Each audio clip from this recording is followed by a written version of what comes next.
A design refresh and a supposed return to fundamentals makes up what might be a surprisingly great device in the Galaxy S line.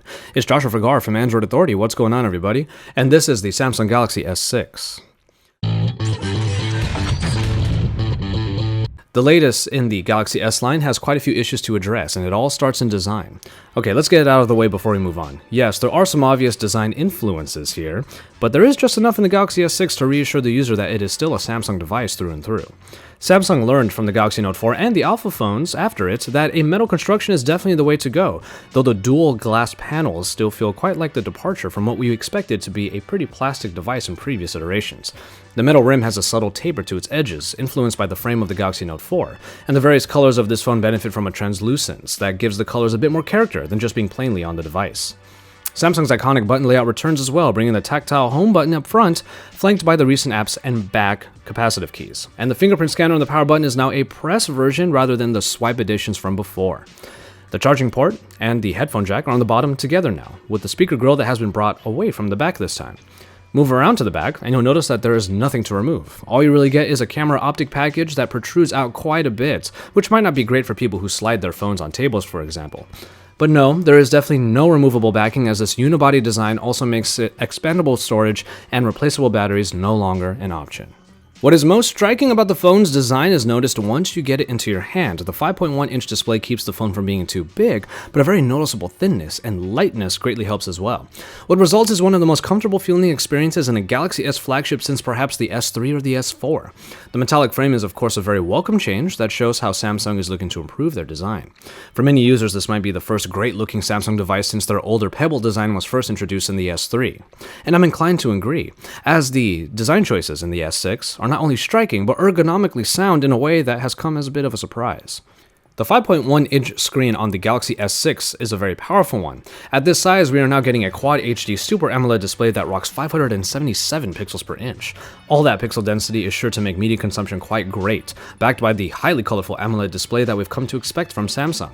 Handling the screen is still the highlight here, as the minimalistic body of the S6 helps alleviate hand gymnastics on the already pretty accessible 5.1-inch panel. Thus far, we're happy with what we see in the Galaxy S6 display, but the benefits of the Quad HD resolution on a display that is less than even 6 inches is still up for debate, of course. In hardware, I already mentioned that there is no removable backing and thus no access to the battery or expandable storage. These are choices that are going to be hotly debated in this new flagship, and though the unibody design makes these choices unavoidable, we feel the lack of these two features will be sorely missed. And the 2550 mAh battery, despite benefiting from fast charging capabilities, might be a little small for people's tastes. And in performance, we start with a bit of precedence by Samsung. Globally now, the Galaxy S6 will now only support their in-house made Exynos processors. Samsung has proved their prowess before in the processor department, but enhancements to the 64-bit processing package hope to bring the S6 into the next generation, and thus far, we definitely feel the power at work.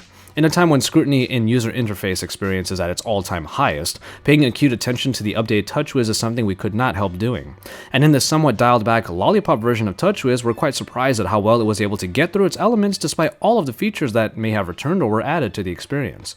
TouchWiz is still feature-packed, but what struck me about my short time with the Galaxy S6 is that I actually don't really remember either accidentally triggering certain features like multi-window or getting annoyed by the sheer amount of elements trying to get me to notice them.